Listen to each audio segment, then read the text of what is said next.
So having this be my first story slam, I was halfway hoping my name wouldn't get picked out of the hat. So we'll see. Yeah. So I was never intended to be Plan A. I was Plan B. Plan A was supposed to pull the plug on my dad, but she couldn't do it. It was my stepmother. Great lady, but she had fallen apart. So I was Plan B. I was the guy to pull the plug. He had been sliding for a long time, Alzheimer's, but at this point he'd gone off a cliff. He was in a hospice, flew down to see him again, and he was at the end. So, but we had all come to terms with it. That's one of the few benefits of Alzheimer's is you see it coming. And I was the guy entrusted with removing hydration and nutrition. And in a hospice, I don't have a lot of experience with a hospice, but the patients aren't on monitors, they're not on alarms, they're not on these sorts of things. You're supposed to help them move along. And it was my dad, and I loved him, so that's what I was going to do. So the hospice director needed to hear, do you, Mr. Leonard, authorize the removal of nutrition and hydration? Yes, I do. Okay, please read these papers and sign them. I didn't read anything. I just signed it. Let's do it. Let's make it happen. My stepmom was there. My brother was there. I was there. My aunt from Ecuador was on the phone. So they removed hydration and nutrition. We all just sort of stood there, suspended, like, okay, come on. He's in pretty bad shape. And so I looked at the duty nurse, and I said, so how long do you think he's got? He's in really bad shape. What, day and a half, 2 days tops? Oh, no, sugar. Oh, no, I'd say 9 to 10 days. Wait, no, that's not right. It's called the rule of 4. 4 minutes without oxygen, 4 days without water, 4 weeks without food. No one can survive longer than those things, and that's if they're in great shape. If you spent time in the backcountry, you would know that. Don't tell me 9 to 10 days. Is he going to die of thirst? Well, yeah, that's what's going to happen. Well, no, that's like torture. No, sweetie, he's just going to pass on. Well, that doesn't seem like passing on to me. Well, my stepmom started crying more. My brother's staring at me. The aunt from Ecuador is like, Jeremy, I need to talk to you. I need to talk to you right now. So we asked the nurse to leave the room. And Jeremy, you're resourceful. Find some morphine. You need to OD your dad. What? Well, it's a hospice. There's doctors. There's nurses. Come on. Now, everyone's looking at me. Like, I just signed a piece of paper to pull tubes. I didn't think I was going to have to OD Dad. So I went and I talked to the nurse, and I'm like, okay, come on. On the DL, seriously, where's the morphine? And she's like, sugar, no, really, we're a hospice. We don't keep that stuff here. So I go back in the room. Aunt's on the phone from Ecuador. Everyone's upset. They don't have morphine. Well, Jeremy, can't you get some?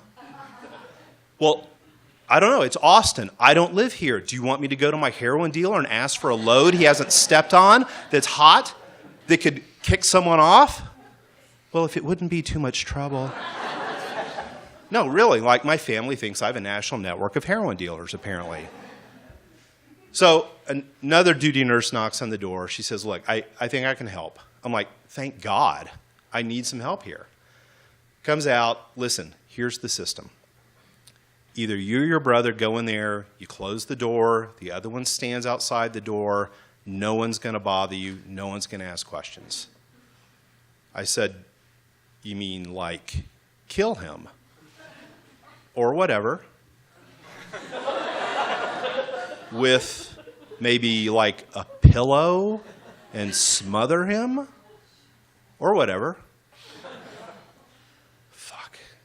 You got to be kidding. Everyone keeps looking at me like I've got some magic answer. I thought I did my part. I was Plan B. So someone else knocks on the door. She's a grief counselor. I'm like, oh, geez. Fine. She says, I think I can help. Kind of middle-aged, gray hair, a little older. Looks like she's from Boulder, to be honest. And she said, look, I think I can help. I'm like, please, please, please do help. Come on. And she said, what works is You and your brother each need to spend about 15 minutes with him alone, telling him it's time to go. I'm like, that's what you got for me? Like, you new age, crystal wearing, bad hair looking, patchouli reeking grief counselor? I need a button. I need a plug. I need a syringe. I need something. I came here to help him move along, not die of thirst over 9 days. Death was holding us in suspense. I thought that, like, when you called on the Big Reaper, they showed. I thought he showed. He's a no-show. There's no RSVP for this shit. Where is he? Well, guess what? Life stops too. My brother said what I was already thinking. Hey, man, I got meetings. I got a business to run. What's the protocol for hanging around for 9 days and watching Dad dehydrate? What do you do? What are we supposed to do? I got a business, man. I'm like, I do too. I got to be back in New York. So we left. We went back to the house. Stepmother's just still crying. She's lost it. My brother and I, we talk about does one of us kill Dad? Who smothers him? What happens if he fights back? Are we prepared for that? No, seriously, I'm not kidding. What if he fights back? Like, is that the last memory we want? We got 9 days left.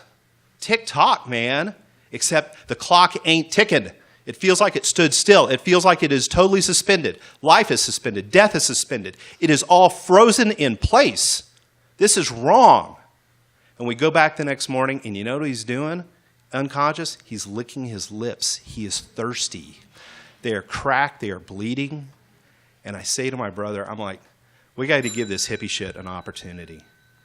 I said, so here's the deal, man. I'll go first. 15 minutes, close the door. I'll tell him everything he needs to hear. When I'm done, it's your turn. Don't hold back. Don't hold back. If there's any chance of this working, we got to make this work. I do my piece. To this day, if you put a gun in my head, I couldn't tell you what I said.